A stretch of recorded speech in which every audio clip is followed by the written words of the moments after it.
خب سلام به تمامی دوستان عزیزم. امیدوارم که حال دلتون خوب و ساز دلتون کوک باشه. تو این ویدیو قراره در رابطه با روانشناسی صنعتی سازمانی صحبت کنیم. پس که بریم و بیایم.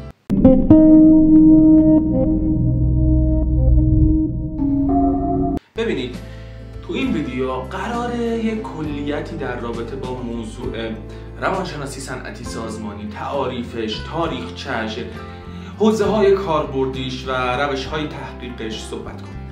ببینید، بعد تو این ویدیو میفهمیم چطور میشه روانشناسی میتونه به افزایش بهره‌وری، رضایت شغلی و سلامت روان کارمندان کمک کنه.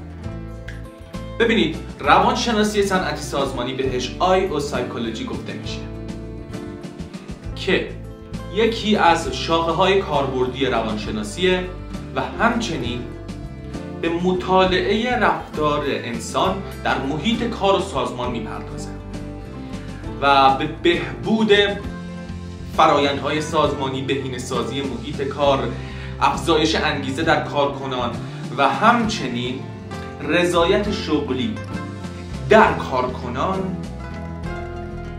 دخیل هستش.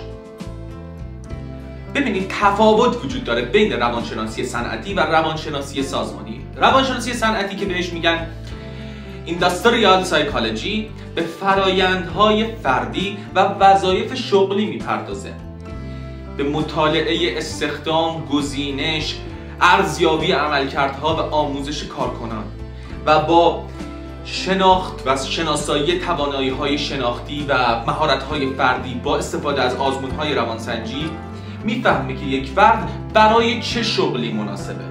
ولی روانشناسی سازمانی که بهش میگن Organizational Psychology به فعالیت‌های اجتماعی، انگیزش، احساس و ساختارهای سازمانی میپردازه و میره سمت بررسی انگیزش، رهبری، رضایت شغلی، ارتباط درون سازمانی و ساختارها و مدیریت‌های سازمانی و به تأثیر محیط کار و سبک‌های مدیریتی بر افزایش بهره‌وری مطالعه میکنه. حالا میرسیم به تاریخچه علم روانشناسی صنعتی سازمانی یا آی سایکولوژی. ببینید، از اوایل قرن 20 این حوزه، یعنی آزمون‌های روانسنجی و مطالعاتی که برای عملکرد هرچه بهتر کارکنان انجام میشد، توسعه و گسترش پیدا کرد. همین موضوع باعث شد روانشناسی صنعتی سازمانی یا آی سایکولوژی توسعه، رونق و گسترش پیدا کنه. حالا نقطه‌های عطف روانشناسی صنعتی سازمانی، یکیش اوایل قرن 20 بود که فردریک تیلور اومد نظریه مدیریت علمی که به افزایش کارایی کارگران تأکید داره ارائه داد به علم روانشناسی. بعد تو جنگ جهانی اول ایالات متحده آمریکا با استفاده از آزمون‌های روانشناختی میومد سربازاشو ارزیابی و انتخاب میکرد.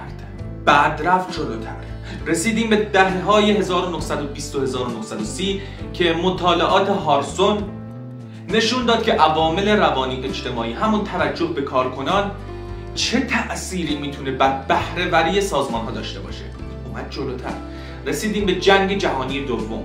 حالا اومدن روی طراحی شغلی تمرکز کردن و افراد مناسب رو توی زمینه‌های صنعتی نظامی انتخاب کردن.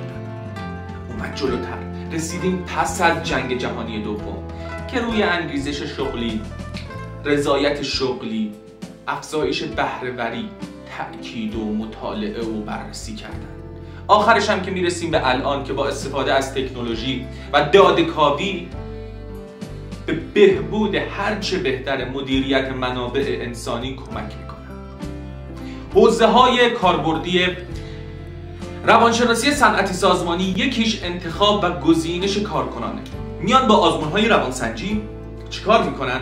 ارزیابی شخصیت فرد، توانایی‌های فرد و مهارت‌های فردی فرد رو بهش دست پیدا میکنن بعد میان با مصاحبه های ساختار یافته تناسب فرد رو با شغل اندازه گیری میکنن که ببینن آیا اصلا تناسب بین شغل و فرد وجود داره یا نه.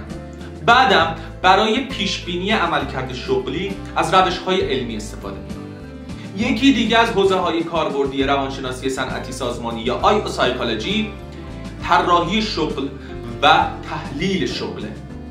یعنی میان مشاغلی رو طراحی میکنن که مرتبط با افزایش بهره‌وری و اینکه رضایت شغلی هم حفظ بشه طراحی میکنن و همچنین به شناسایی توانایی‌ها و مهارت‌های فردی و اینکه چه شرایطی لازمه که کار انجام بشه مطالعه میکنن. میریم جلوتر به ارزیابی و مدیریت عملکرد میرسیم که میان سیستم‌های ارزیابی رو طراحی میکنن ولی با معیارهای علمی و عینی و باید بازخوردهای سازمان یافته هم وجود داشته باشه که باعث بهبود عملکرد کارکنان بشه.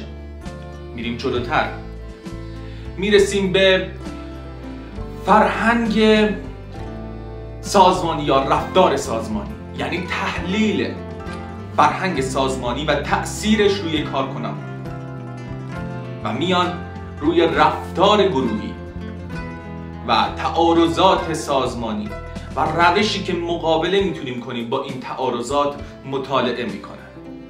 میرسیم به انگیزش و رضایت شغلی از نظریه هایی مثل نظریه سلسله مراتب مازلو یا نظریه های دو عاملی هرزبرگ یا نظریه عدالت، اسمش قشنگ بود یادم رفته، آدامز استفاده میکنه و همچنین برای ایجاد انگیزش از پاداش استفاده میکنن تا کارکنان عملکرد بهتری داشته باشن. میرسیم به روش‌های تحقیق روانشناسی صنعتی سازمانی یا آی سایکولوژی. یکیش تحقیقات میدانی یا فایلد استادیز که میان به بررسی رفتار انسان در محیط کار و سازمان‌ها میپردازن. دومیش اکسپریمنت یعنی آزمایش‌های کنترل شده که میان تأثیر عوامل مختلف رو روی رفتار کارکنان بررسی میکنن، مطالعه میکنن.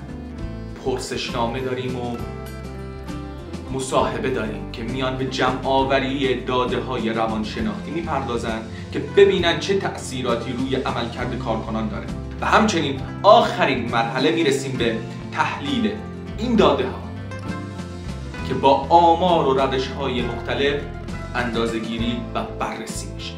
امیدوارم که این ویدیو براتون مفید واقع شده باشه و روانشناسی صنعتی سازمانی رو یاد گرفته باشید که اصلا چی هست، تاریخچه‌اش چی بوده، حوزه‌های کاربردیش چی بوده، روش‌های تحقیقش چی بوده. اگه از این ویدیو خوشتون اومده این ویدیو رو لایک کنید و کانال بنده رو سابسکرایب. تا درودی دیگر بدرود عزیزان دلم.